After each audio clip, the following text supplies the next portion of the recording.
संभाजी ब्रिगेडच्या वाटचालीत पत्रकारांचे मोलाचे योगदान। ठाणे संभाजी ब्रिगेडच्या आतापर्यंतच्या वाटचालीत पत्रकारांचे मोठे योगदान आहे। त्यामुळे संभाजी ब्रिगेड पत्रकारांच्या न्याय हक्कासाठी नेहमीच पुढाकार घेत राहतील असे आश्वासन विभागीय अध्यक्ष डॉक्टर योगेश पाटील यांनी दिले।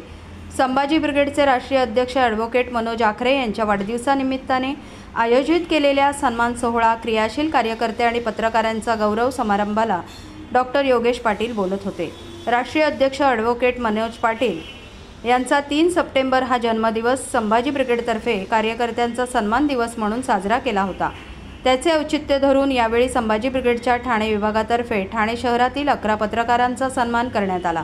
त्यात ठाणे वैभवचे उपसंपादक आणि ठाणे श्री पत्रकार संघाचे अध्यक्ष आनंद कांबळे, सामनाचे राजेश पोवळे, पुढारीचे दिलीप शिंदे, मुंबई अफेअरचे संजय भालेराव, ETVचे मनोज देवकर, ABP माझाचे अक्षय भाटकर, TV9चे गणेश थोरात, पुढारी वृत्तवाहिनीचे निकेश शार्दूल, स्थानिक S9 वृत्तवाहिनीच्या अनघा सुर्वे, सारिका साळुंके, चौफेर दृष्टीचे अमर राजभर यांना यावेळी सन्मानित करण्यात आले।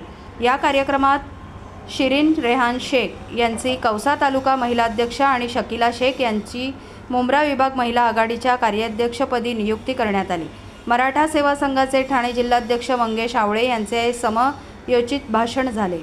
सर्व श्री संभाजी ब्रिगेडचे विभागीय अध्यक्ष डॉक्टर योगेश पाटील आणि अमित केरकर, ठाणे जिल्हाध्यक्ष चंद्रशेखर पवार, महिला आघाडीच्या ठाणे जिल्हाध्यक्षा चारुशीला पाटील, विभागीय उपाध्यक्ष जुनैद अन्सारी, ठाणे जिल्हा कार्याध्यक्ष प्रशांत गिरी, ठाणे महिला अध्यक्ष आरती रामटेके व्यासपीठावर उपस्थित होते।